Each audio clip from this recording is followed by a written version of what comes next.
Imagine this. Two people earn exactly the same salary. Both invest in mutual funds. Both are disciplined. Both believe they're making smart financial decisions. 5 years later, one of them is building wealth faster than ever. The other is drowning in debt. How? They bought the exact same investments. The difference wasn't what they invested in. It was when they invested in. And that tiny difference silently cost one of them lakhs of rupees. Here's the scary part. Almost every finance influencer tells you where to invest. Very few tell you what should come first. That mistake is quietly destroying people's financial lives. Today, I'm going to show you the exact order that every rupee should follow before it reaches the stock market. Not because it sounds nice, because one unexpected hospital bill, one job loss, one family emergency can wipe out years of investing if you get this sequence wrong. And before you think, I already know this, let me introduce you to Arjun. Because 2 years ago, Arjun thought he knew it too. Arjun was 31. He worked in IT. He earned 14 lakh rupees a year. He wasn't reckless. He didn't gamble. He didn't trade options. He invested every single month. Index funds, a couple of mutual funds, even some blue chip stocks. On paper, he looked financially smarter than most people. If you had looked at his investment portfolio, you would have probably said, wow, this guy has his life figured out. But portfolios don't tell the whole story. One evening, his father suddenly complained about severe chest pain. Within an hour, they were sitting inside a private hospital. Tests, scans, doctors rushing in and out. Nobody was thinking about investments anymore. They were thinking about one thing. Please let him be okay. Thankfully, he recovered. But the hospital bill didn't disappear. It was nearly 4 lakh rupees. That's when Arjun realized something terrifying. He had invested for years, yet he didn't have enough cash to pay the bill. He had two choices: sell his mutual funds while the market was down, or take a high-interest personal loan. Neither option felt fair. Neither option felt smart. But he had no choice. He chose the loan. 18 months later, that single decision had cost him over 40,000 rupees in interest alone. Not because he picked bad investments. Not because the market crashed. Not because he lacked discipline. He simply invested in the wrong order. And that's exactly why this video exists. Because Arjun's mistake isn't rare. It's becoming normal. Every single day, people rush to buy stocks before building the foundation that protects those investments. It's like spending years building the second floor of a house without pouring concrete for the ground floor. It looks impressive until the first storm arrives. And unfortunately, life always sends a storm. Before I show you the 6-step framework, you need to understand why intelligent people keep making this mistake. Because it's not a money problem, it's a psychology problem. Have you ever noticed something strange? The people who lose the most money aren't always careless. Sometimes they're the smartest people in the room. They read books, they watch finance videos, they know what an SIP is. They understand compounding. Yet somehow, they still end up making expensive financial mistakes. Why? Because our brains are wired to chase excitement, not stability. And the financial industry quietly takes advantage of that. Think about your social media feed. Every day you see headlines like, "This stock doubled in 6 months. I made 5 lakh rupees from one investment. The next multi-bagger is here." Nobody makes a viral video saying, "I successfully kept 6 months of emergency savings." Because safety isn't exciting, but safety is what keeps wealth alive. That's why so many people skip the boring steps. Not because they are lazy, because nobody celebrates boring decisions. And here's where the real trap begins. Imagine 2 ladders. The first ladder is exciting. Stocks, crypto, trading, high returns, quick wins. The second ladder looks painfully boring. Emergency fund, insurance, debt repayment, employer benefits. Most people climb the exciting ladder first, not realizing It's leaning against the wrong wall. That's why financial success isn't built on excitement. It's built on sequence. Here's something that completely changed how I think about money. Money has two different jobs. The first job is to protect you. The second job is to grow. Most people reverse them. They try growing money before protecting it. And when life hits, their investments become emergency funds. Then mutual funds become hospital bills. Their stocks become car repairs. Their long-term wealth disappears to solve short-term problems. That's exactly what happened to Arjun. His investments weren't bad. His timing wasn't bad. His discipline wasn't bad. His foundation was missing. And when the pressure came, the entire plan cracked. Now let me show you someone completely different. Meet Priya. She's 29, works in marketing, earns around 11 lakh rupees a year. Nothing extraordinary. No secret inheritance, no massive salary, no lucky stock picks. If you looked at her portfolio, you'd probably think it was boring. She kept money sitting in an emergency fund. She bought health insurance. She purchased term insurance while she was still young. Only after that did she begin investing every month. Some people would call that slow. Some would even say she was missing opportunities. Then life tested her. Her mother needed surgery. The hospital bill crossed 1 lakh rupees. And something incredible happened. Nothing happened. No panic, no loan, no selling investments, no sleepless nights wondering where the money would come from. She simply paid the bill, recovered emotionally, and continued investing exactly like before. The market never knew she had an emergency because her investments were never forced to rescue her. That's what financial peace actually looks like.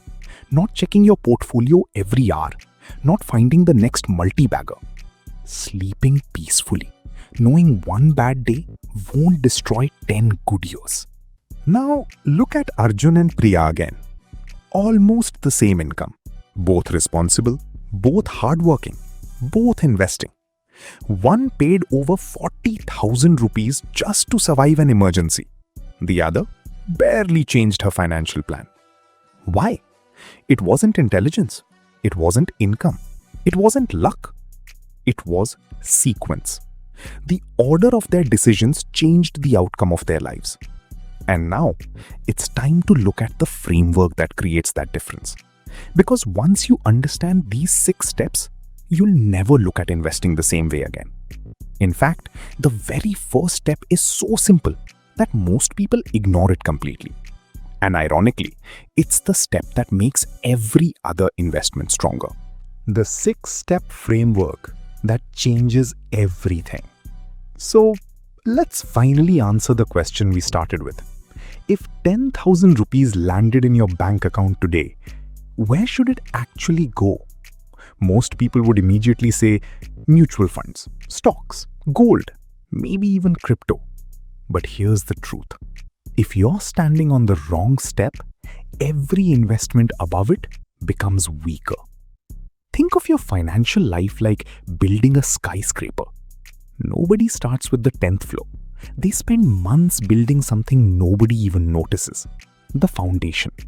Because they know the taller the building, the stronger the foundation has to be. Your money works exactly the same way. So let's build that foundation, one step at a time. Step 1. Build your emergency fund. This is the least exciting investment you'll ever make. And somehow, it's also the most important. Because an emergency fund doesn't make you rich. It keeps you from becoming poor. That's a huge difference. Imagine tomorrow morning, your company announces layoffs, or your bike gets stolen, or your parents suddenly need medical treatment. What happens? If your answer is, I'll sell my investments, then your investments were never really investments. They were emergency savings wearing a different name. That's why your first goal isn't making money. It's buying time. 3 to 6 months of essential living expenses. Not your full salary. Not your lifestyle expenses. Just enough to survive without panic. Keep it somewhere safe. A liquid fund, a high-interest savings account. anywhere you can access it quickly. You know what's funny? When nothing goes wrong, this money feels completely useless.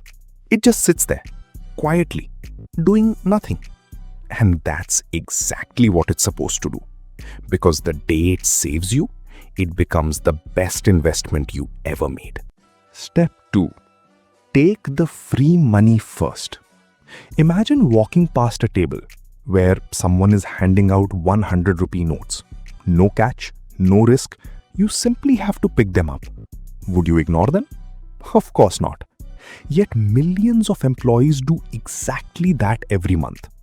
If your employer matches your EPF contribution or offers an NPS contribution, that's free money.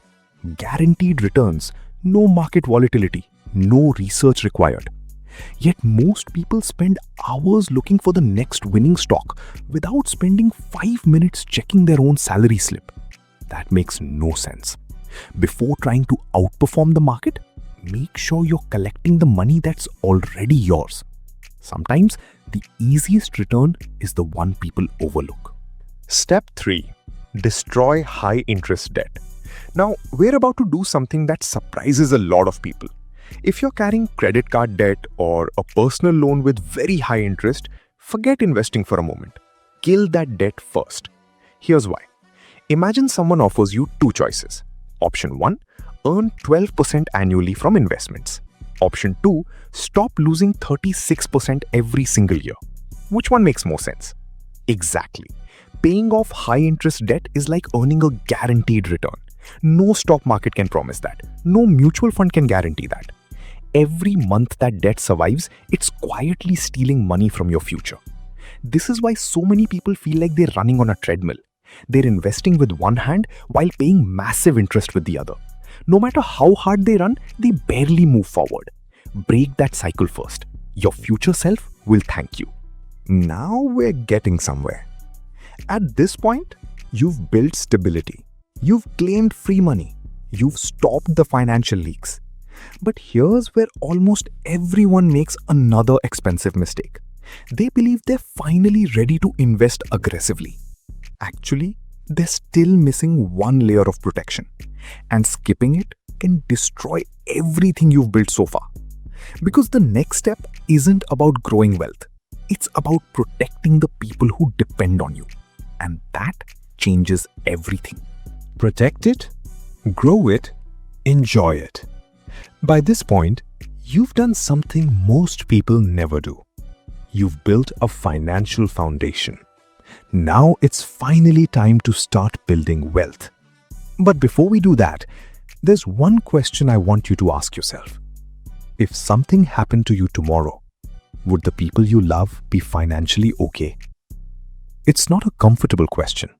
Most people avoid thinking about it. But avoiding reality doesn't change reality. It only delays it. Step 4. Protect what you're building. Insurance isn't an investment. And that's exactly why it's so valuable. People often say, I don't want to spend money on something I might never use. I understand that. Nobody wakes up excited to buy insurance. But think about a seatbelt. You don't wear it because you expect an accident. You wear it because you can't predict one. Insurance works the same way. You hope it never matters. But if the day ever comes, you'll be grateful you planned ahead.